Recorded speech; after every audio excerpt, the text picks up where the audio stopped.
The president is now confirming that he is being investigated for firing James Comey.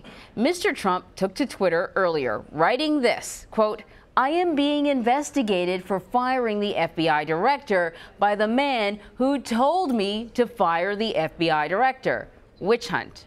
Okay, let's get right to Washington Post reporter Ed O'Keefe to talk a little bit about this. He joins us on the phone. So, Ed, this latest tweet, help us unpack it, because it certainly sounds like the president is both admitting that he is under investigation for firing James Comey, but also implying that Robert Mueller told him to fire James Comey, even though he sort of backed away from that. Am I reading this properly? It's either Robert Mueller, Anne-Marie, or Rod Rosenstein, the Deputy Attorney General who's overseeing Mueller's work. That could be the person he's implying told him to fire him. Because remember, Rosenstein wrote a memo that the White House quickly touted as giving reasons as to why Comey should be dismissed. So to me, in my read, he's implying that Rosenstein is investigating him and carrying out this so-called witch hunt. Yes, I'm sorry, I misspoke. It is Rosenstein that he first suggested was responsible for the firing of James Comey, and then later on in an interview he said, well, the Russian investigation may have been on my mind. Let me just clarify that.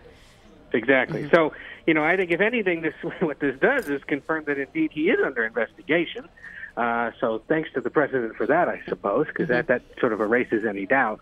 But now puts his Deputy Attorney General in an incredibly awkward position. Last night he issued a statement that essentially denounced the ongoing leaks of information from government officials, or at least what he thinks are leaks from government officials, to the news media about the ongoing special counsel probe.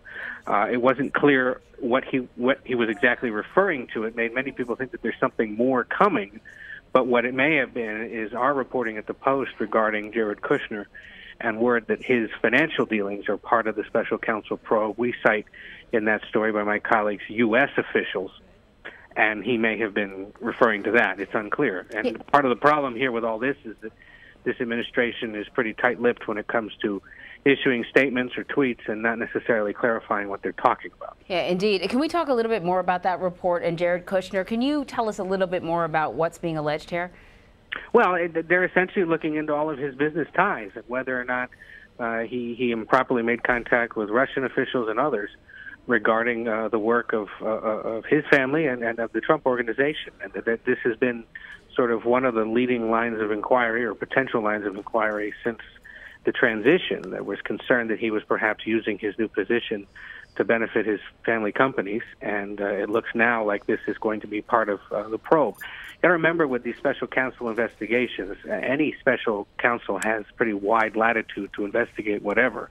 If you go back to the Clinton years, for example, what began as an investigation into the Clinton family's whitewater land holdings in Arkansas resulted in everyone finding out about Monica Lewinsky. The same thing could happen here. You start with one thing, and it will lead you to 3 or 4 other things.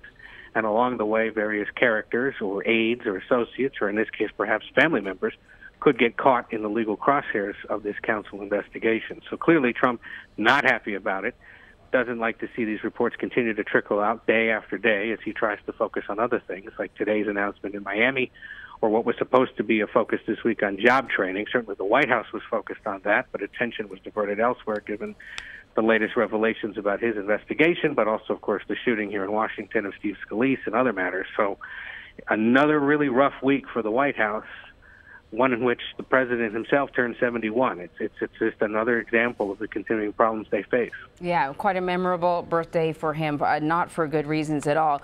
So the president's tweeting this morning, but overnight there was a bunch of stuff that happened. Rod Rosenstein issued this interesting statement late last night warning the American public about leaks and anonymous sources. And then we find out that the vice president, Mike Pence, has hired a private attorney in order to handle all this stuff with the Russia investigation. What can we read into that? Well, remember, he may get tied up in all this at one point or another. As I just said, these things are wide-ranging, and remember that the vice president was responsible for the presidential transition, during which some of these questionable meetings with Russian officials are alleged to have occurred. And so there may be questions about what he knew about that, whether he knew that Jeff Sessions had met with them, whether he knew that Michael Flynn was tied up in all the things that he was tied up in. And so, it makes sense that he would want to hire a good lawyer, as he has, the former U.S. attorney for parts of Virginia, to help him out and essentially deal with all this. It is notable that the vice president, who is not nearly as wealthy as the president, plans to pay for this out of his own pocket, and I think it's emblematic of the kind of problems that other people that work at the White House may face. They may soon have to hire counsel, and that's not going to be inexpensive. It's going to be quite a cost for these people, another cost of public service for them. But, I think it also suggests that the vice president is trying to do everything by the book. He may be anticipating his involvement. He may know that at some point he'll be questioned, and so it makes sense to lawyer up now and prepare yourself and make sure that everything is being done by the book for the inevitable moment that the investigation turns to him. Ed O'Keefe of the Washington Post. Thank you so much, Ed. Take care.